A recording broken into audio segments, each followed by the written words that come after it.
آپ کو اس کا پروفٹ ملنا شروع ہو جاتا ہے. بالکل ایسی کمپنیز بھی انویسٹمنٹ کرتی ہیں اور وہاں کے مقامی لوگوں کو روزگار بھی ملتا ہے اور اس سے وہ کمپنی جو انویسٹ کرتی ہیں ان کو بھی پیسے کمانے کا موقع ملتا ہے. نمبر 6 ہے قومی مالیاتی کمیشن کا قیام. وفاقی اور صوبائی حکومتوں کے درمیان مالیات کی تقسیم سے متعلق مالیاتی کمیشن ایوارڈ کا اعلان کیا. اس ایوارڈ میں صوبوں کو مالی معاملات میں خود مختاری حاصل ہوگی. یعنی جو پروونسز ہیں وہ جو پیسے کا لین دین ہے وہ انڈیپینڈنٹ ہو گئے ہیں. اب اس کے بعد صوبوں کی معاشی ترقی اور قومی خوشحالی کی رفتار میں تیزی آئی. نمبر 7 پانی کی تقسیم کا معاہدہ. دریائے سندھ کے پانی کی تقسیم کے مسئلے پر چاروں صوبوں کے وزراء اعلان نے 1991 میں ایک معاہدے پر دستخط کیے. انڈرلائن مشترکہ مفادات کی کونسل جو مرکز اور صوبوں کے درمیان تنازعات کو حل کرنے کے لیے ایک دستوری ادارہ ہے. انڈرلائن کر لیں مشترکہ مفادات کی کونسل کیا ہے. مشترکہ مفادات کی کونسل ایک ایسا ادارہ ہے جو پروونسز کے اندر اگر کوئی کانفلکٹ ہو جائے, بحث ہو جائے, کوئی مسئلہ درپیش آ جائے تو یہ ان کو سالو کرتا ہے. وزیر اعظم کی زیر صدارت ہونے والے اجلاس میں اس معاہدے کو منظور کر لیا اور معاہدے پر عمل درآمد کے لیے دریائے سندھ کے پانی کے نظام کی اتھارٹی ارسا کے قیام کا فیصلہ ہوا. نمبر 8 ہے موٹر وے. لاہور اور اسلام آباد کے درمیان سفری سہولت کو بہتر کرنے کے لیے موٹر وے کا منصوبہ بنایا. 1992 میں اس کا سنگ بنیاد رکھا گیا. انڈرلائن یہ شاہراہ نواز شریف کو دوسرے دور حکومت میں مکمل ہوئی. 1997 میں اس کا افتتاح ہوا. نمبر 9 ہے بیت المال کا قیام. 1992 کو ایک آرڈیننس کے ذریعے بیت المال کا ادارہ قائم کیا گیا تاکہ نادار لوگوں اور غریب لوگوں. اس کے بعد بیٹا جو دوسرا دور حکومت ہے نواز شریف صاحب کا وہ ہے پیج نمبر 20 کے اوپر. 1997 سے لے کے 1999 3 فروری 1997 کے عام انتخابات میں مسلم لیگ نے بھاری اکثریت حاصل کر لی. فروری 1997 کو مسلم لیگ نون کے پارلیمانی لیڈر محمد نواز شریف نے دوسری مرتبہ وزیر اعظم کے عہدے کا حلف اٹھایا. اہم واقعات یہاں سے اس کا آنسر سٹارٹ ہوگا. 13ویں ترمیم. اچھا ترمیم دیکھیے 1973 کا کانسٹیٹیوشن جو میں نے آپ کو پڑھایا اور یوٹیوب کے میرے چینل کے اوپر یہ لیکچر ابھی بھی پڑھا ہوا ہے, دوبارہ سے اگر آپ وہاں سے پڑھ لیں. وہاں لکھا ہوا تھا کہ یہ جو قانون ہے 1973 کا جو ہمارا کانسٹیٹیوشن میں اس میں وقت کے ساتھ ساتھ تبدیلی کی جا سکتی ہے.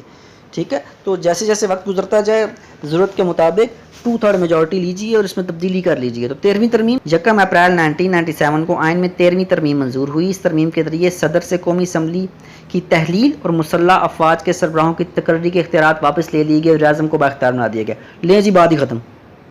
یہ جو بار بار نا کچھ عرصے بعد بار بار صدر صاحب 58(2)B کو استعمال کر کے اور وزیر اعظم صاحب کی چھٹی کر دیتے ہیں, تو یہ ایک 13ویں ترمیم لائی گئی اور اس میں کہا گیا کہ جناب اس کو ختم کر دیا جائے صدر کے اس اختیار کو.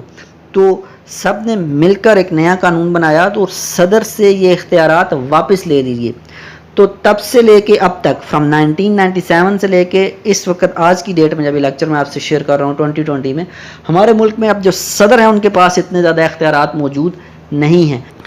14ویں ترمیم 30 جون 1997 جس کی روح سے کسی جماعت کا کوئی بھی نمائندہ دوسری جماعت میں شامل نہیں ہو سکتا.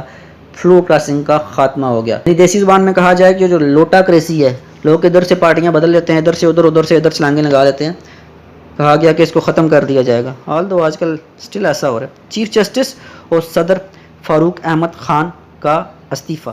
نواز شریف کے مخالفین نے جب سپریم کورٹ کا سہارا لیا تو چیف جسٹس سید سجاد علی شاہ نے ان کی حمایت کی, جس کی وجہ سے سپریم کورٹ کے ججوں نے چیف جسٹس کے احکامات ماننے سے انکار کر دیا. یعنی وہ کہہ رہے ہیں کہ جو جسٹس ہیں ان کو نیوٹرل رہنا چاہیے. دوسری طرف صدر کے پاس اختیارات زیادہ نہ ہونے کی وجہ سے وہ ان سیاسی امور پر قابو پانے میں ناکام رہے. یعنی وہ اگر اختیار پہلے ہوتا نا 58(2)B والا تو قلم چلاتے اور دوبارہ سے جو اسمبلیاں ان کو توڑ دیتے, لیکن یہ اختیار 13ویں ترمیم میں صدر سے واپس لے لیا گیا. تو اب صدر صاحب اس کو کیسے قابو کریں, بڑا مشکل ہو گیا. اس لیے 22 دسمبر 1997 کو صدر پاکستان فاروق احمد خان لغاری اپنے عہدے سے مستعفی ہو گئے اور سینٹ کے چیئرمین وسیم سجاد قائم مقام صدر بن گئے. تو اب کی بار کیا ہوا, صدر کو خود صدارت چھوڑنی پڑی. اسمبلیاں نہیں ٹوٹ سکتی تھیں کیونکہ ان سے اختیار واپس لے لیا گیا تھا. جسٹس ریٹائرڈ رفیق تارڑ کا بطور صدر پاکستان انتخاب. 31 دسمبر 1997 کو ہونے والے صدارتی انتخابات میں پاکستان مسلم لیگ نون کے صدارتی امیدوار جسٹس ریٹائرڈ محمد رفیق تارڑ پیپلز پارٹی کے صدارتی امیدوار آفتاب شعبان میرانی کے 82 ووٹوں کے مقابلے میں 374 ووٹ لے کر صدر پاکستان منتخب ہوئے. نمبر 5 مردم شماری.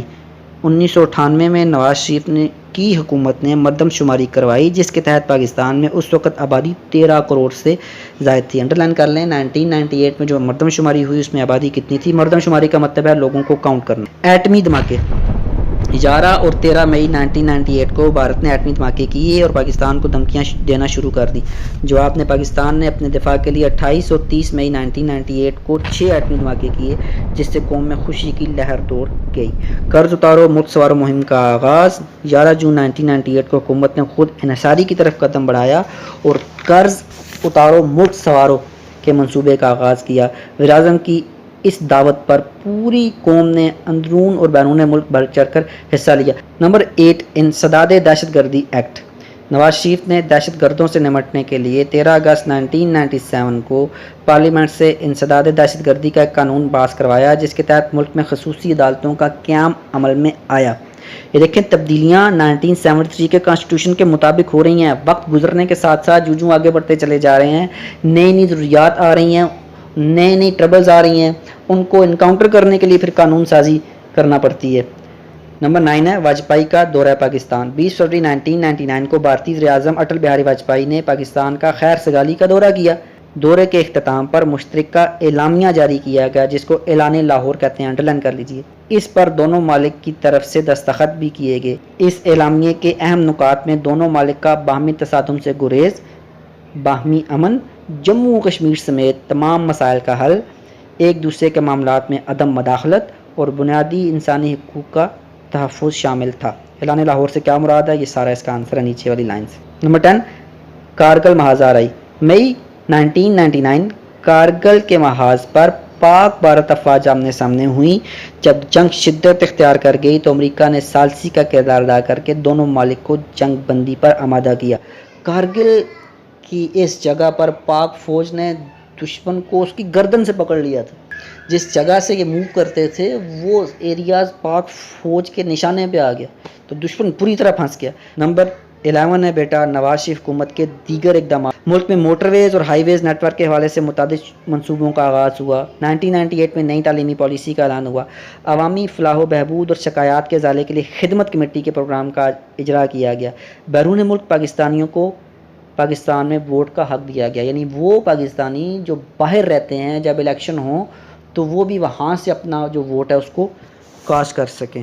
تو بیٹا یہ تھا آج کا لیکچر۔ اس میں سے اگر آپ کو کوئی بات سمجھ نہ آئی ہو تو میرے واٹس ایپ کے نمبر پہ میسج کر دیجئے، اور اگر آپ اس لیکچر کو یوٹیوب کے اوپر سن رہے ہیں تو آپ کمنٹ سیکشن میں کمنٹ کیجئے۔ اپنا اور اپنے گھر والوں کا خیال رکھیے گا۔ ملتے ہیں نیکسٹ لیکچر میں، تب تک اللہ حافظ۔